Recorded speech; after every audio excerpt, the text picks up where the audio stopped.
Hello everyone, and welcome to the Narcissistic Abuse and Recovery Care Network. I'm Dean, your host on this journey through narcissism and understanding the narcissist. Today I'm going to be presenting episode 23, and the title of this episode is Vulnerable Narcissism and Its Effects in Relationships. So what we're going to be discussing in this episode is actually the subject of vulnerable narcissism. Now, with vulnerable narcissism, this just means that the narcissists themselves usually subjects their victims to a lot of guilt tripping and things of this particular nature. It's a usage of being vulnerable in the eyes of the victim and using that vulnerability in order to attain control or power against the individual that they're dealing with. So individuals can oscillate back and forth within the realm of vulnerable narcissism. This is used by both grandiose narcissists and vulnerable narcissists at different times, dependent on factors that are going on or dependent on stress factors that are going on. Some of the characteristics of vulnerable narcissism or actually also of grandiose narcissism as well too, but on a lesser extent is extreme self-centeredness, exhibiting vulnerability in an instance, or use of vulnerability to gain power over the other person. Entitlement is one of the large characteristics as well too, and in grandiose vulnerable cases, admiration or extreme need for admiration is another thing. Introversion, anxiety, depression, resentfulness, distrustfulness, being shy, being angry or anger itself or aggression, and also in feeling inferior and experiencing a lot of paranoia. Some of the evident symptoms for vulnerable narcissism are playing the victim, especially if the narcissist plays the victim and whatever reasons they're using for playing a victim are unwarranted, which vulnerable narcissists will utilize very often against their victims. Continual negativity from the narcissist is another evident symptom. Having no optimism about anything. And then we come to another theoretical part of vulnerable narcissism. And this is what a few psychiatrists refer to as the dark cloud theory. With vulnerable narcissists and also with grandiose narcissists, but more particularly with the vulnerable type, that specific vulnerable type, there's an ever-present dark cloud looming over them. It's like there's a dark, negative energy that they always are surrounded by or are encompassed in. One of the other attributes that they present often, or that vulnerable narcissists often present, is they have a zero ability to forgive anybody for anything they've done. It doesn't matter if the blight was very small or if it was very forgivable or a mistake was made that was very forgivable. They cannot overcome this thing that has been done to them. They cannot see a reason to forgive people. This is a very, very high level thing with vulnerable narcissists that they suffer from.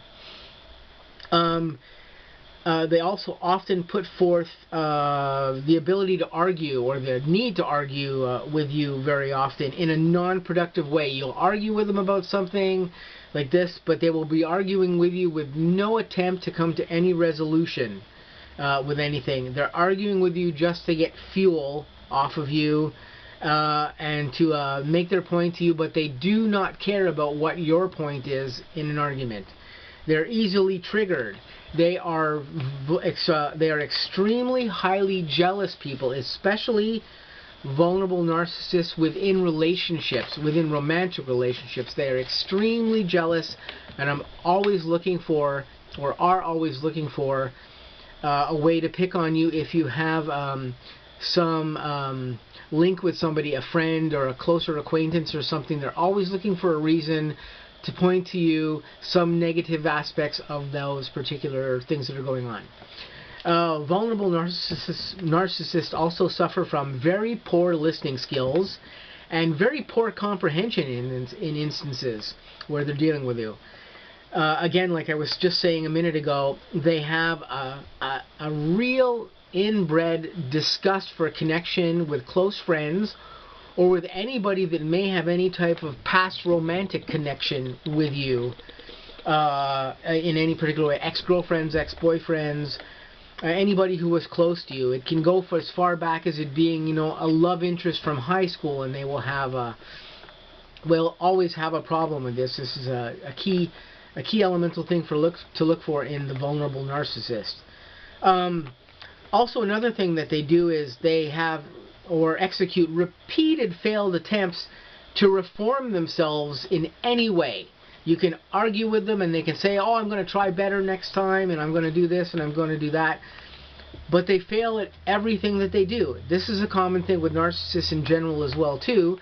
They fail to do a lot of things or fail to follow through. They say they're going to. They say, oh, I want a better job and I'm going to do this, but they never do anything about it. They never get things done. Vulnerable narcissists also, as well as grandiose ones, but more specifically people who have or display vulnerable narcissism, are terrible at finishing anything that they start. They'll start a relationship with you, and then the relationship will never go anywhere. They just don't finish what they start. This is also common with grandiose narcissists as well too, but less so.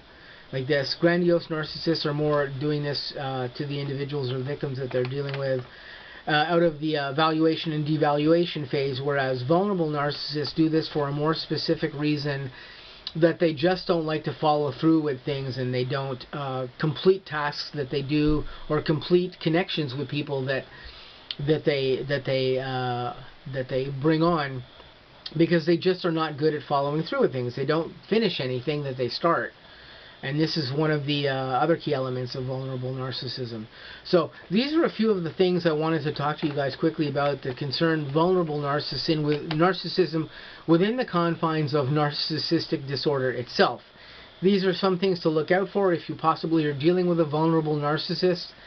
And in the confines of dealing with a vulnerable narcissist, you may find for yourself that that you actually come across some of these behaviors with the narcissist that you're dealing with, and that would give you an indicator as well too that you may not just be dealing with a person with narcissistic disorder or standard narcissistic disorder, but you may be dealing with a vulnerable narcissist.